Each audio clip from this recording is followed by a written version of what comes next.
Welcome to today's Photoshop tutorial. So today's tutorials we will be creating a graphics design using Test2. Open your Photoshop and import the graphics you'll be using, which I already did. Type in your text. I will be using Summer for example. So you increase the font of your text to whatever size, though this is not in the actual size I needed for it, so I will increase it after typing. So you type in your Summer, increase the text and change the color. After that, I will be changing the font also in order for me to get my desired font. So for this tutorial, I prefer to use Franklin Gothic.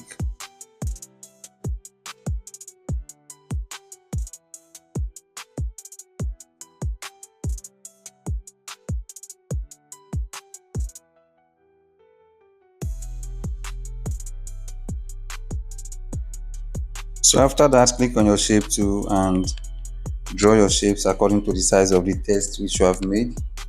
So then I went on to change the color of the text to black in order for me to see it properly, and resize it for me to be able to see what I'm doing. You zoom it in a little bit if you're not seeing the size of what you're fixing. You duplicate it by clicking Ctrl J in order to duplicate the shapes. You can do some adjustment for it to be able to be perfect. Then as you can see, that is what I'm doing, trying to make sure that everything fits perfectly. And you size it up with each of the tests that you are making.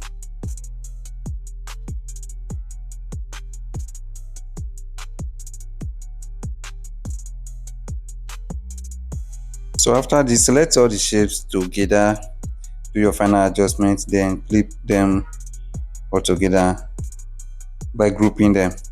And for you to group them, you go to the down part of your Photoshop and click on that icon there. That is to group all your images together.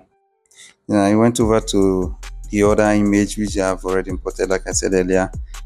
Bring it onto this other page that you already created. Then you resize it and make it larger for it to be able to fit into the text.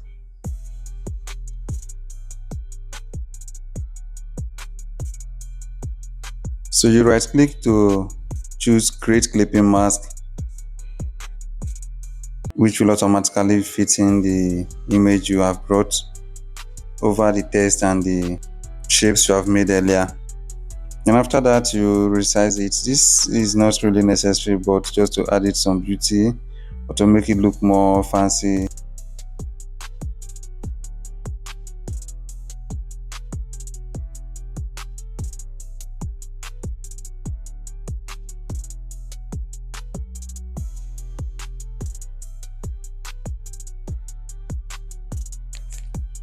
Then after that, you can decide to type in anything you want. For me, I would like to type in my studio name, which is Viken Studio.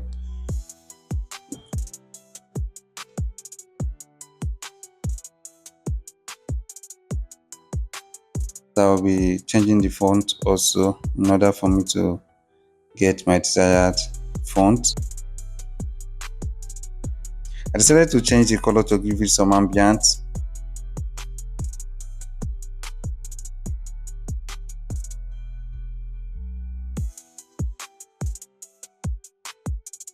And then right click again to add some stroke to it,